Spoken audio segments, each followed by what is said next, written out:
A ver, vamos a empezar con un jueguito, un pequeño experimento para que vean algo increíble sobre cómo funciona la mente.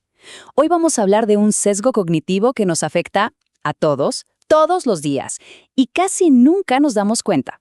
Va la primera pregunta. Y sí, suena un poco rara. ¿Gandhi murió antes o después de los 144 años? Ya sé, el número es absurdo, pero no importa. Solo piensen en una respuesta. ¿Antes o después? Ok, perfecto. Ahora, segunda parte de esto. Olvídense un momento del 144. La pregunta ahora es, ¿a qué edad exacta murió Gandhi? Piensen en un número, el que se les venga a la mente. La respuesta correcta es 78. Murió a los 78 años. Ahora, lo interesante aquí es, ¿qué número pensaron?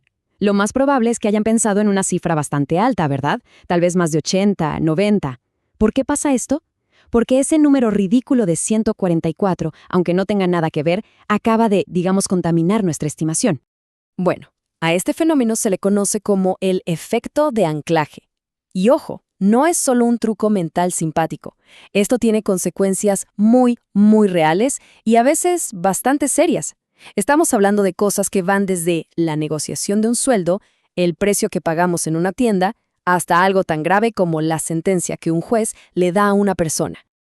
Ok, entonces, vamos a meternos de lleno en el efecto de anclaje. La idea es entender por qué nuestro cerebro parece que no puede empezar de cero. Todo esto viene del trabajo de dos psicólogos que son, bueno, unas leyendas, Amos Tversky y Daniel Kahneman. Lo que ellos descubrieron, y la verdad cambió por completo cómo entendemos las decisiones que tomamos. Allá por 1974, a Tversky y Kahneman se les ocurrió un experimento que era ridículamente simple, pero genial. Juntaron a un montón de gente y pusieron a girar una ruleta delante de ellos. Lo que los participantes no sabían, claro, es que la ruleta estaba trucada. Solo podía caer en dos números, o en el 10 o en el 65. Después de que la ruleta parara, les hacían una pregunta que no tenía nada que ver. Oye, ¿el porcentaje de países africanos en la ONU es mayor o menor que el número que salió? Y después de eso, les pedían que dieran su propia estimación. Los resultados fueron de locos. Al grupo que les salió el 10, estimó en promedio un 25%. Pero el grupo al que les salió el 65 estimó un 45%. O sea, ¿cómo es posible que un número totalmente al azar de una ruleta afectara tanto sus respuestas? Y aquí está la explicación, la definición formal. El anclaje es esa tendencia que tenemos de como que aferrarnos demasiado a la primera información que nos dan. A esa se le llama el ancla. Nuestro cerebro no arranca de cero. No, toma ese primer dato y a partir de ahí ajusta. Pero ¿cuál es el problema? Que el ajuste que hacemos casi siempre es insuficiente. Nos quedamos pegados a ese número inicial, incluso cuando en el fondo sabemos que no tiene mucho sentido. Y lo más loco de todo es que esto no es un bug de nuestro cerebro, ¿eh? Es más bien una característica que traemos de fábrica, por evolución.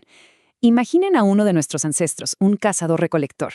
Ve a lo lejos una manada. ¿Se va a poner a contar cada animal? ¡Claro que no! Necesita una estimación rápida para sobrevivir. A lo mejor ve la nube de polvo que levantan, usa esa primera impresión como su ancla y de ahí ajusta. En ese mundo era un atajo mental súper útil. Pero aquí viene la trampa. En el mundo de hoy, esa misma programación ancestral se convierte en una debilidad. ¿Por qué?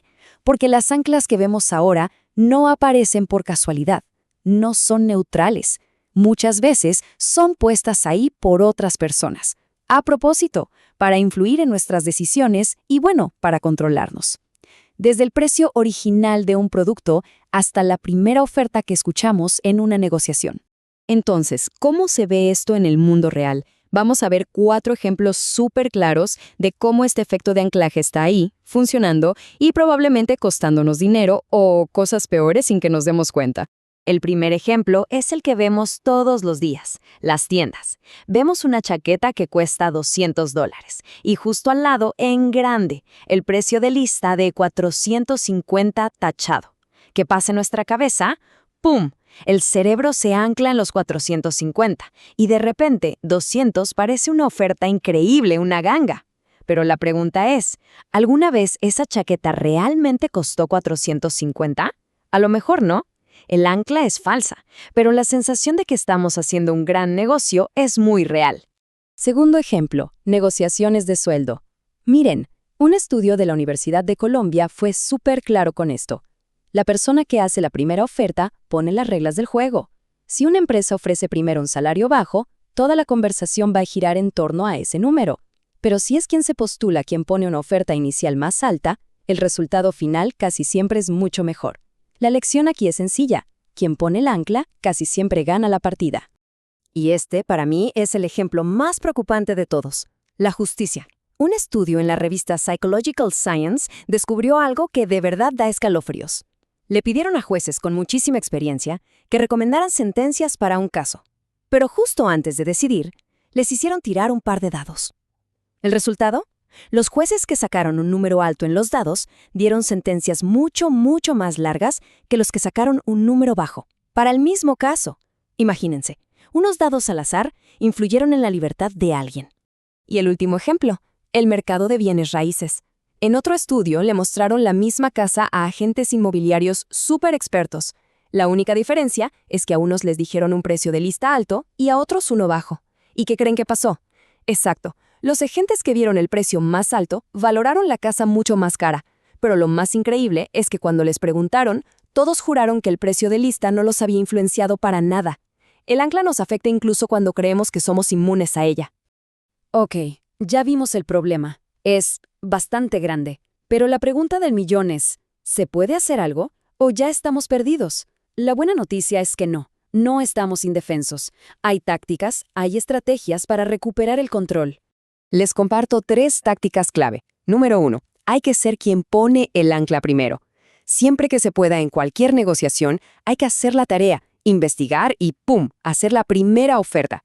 Una oferta ambiciosa, sí, pero que se pueda justificar. Táctica 2. Si no es posible poner el ancla, entonces hay que obligar a la mente a empezar desde cero. ¿Cómo? Antes de escuchar cualquier número, hay que tener una estimación propia, independiente. Y la número 3, siempre cuestionar el ancla. Cuando vean un precio de lista, pregúntense, ¿quién puso ese número ahí? ¿Y para qué? Y ya para ir cerrando, les quiero dejar una pequeña tarea, un experimento personal para que hagan esta semana. Es para que vean este efecto, ahora sí que en carne propia. La misión es súper simple. La próxima vez que estén en medio de cualquier tipo de negociación, no importa si es grande o chiquita, solo observen. Pongan atención a una sola cosa. ¿Quién es la primera persona que pone un número sobre la mesa? Y ya que termine, analicen el resultado. ¿Qué tan cerca o qué tan lejos quedó el acuerdo final de ese primer número que se dijo? Van a ver qué increíble es observar cómo esa ancla inicial jala toda la conversación hacia ella. Es la mejor forma de tomar conciencia de su poder. Porque, al final del día, la idea con la que quiero que se queden es esta. La persona que dice el primer número no está adivinando, no. Lo que está haciendo es elegir de forma totalmente estratégica el campo de batalla donde se va a jugar todo el partido.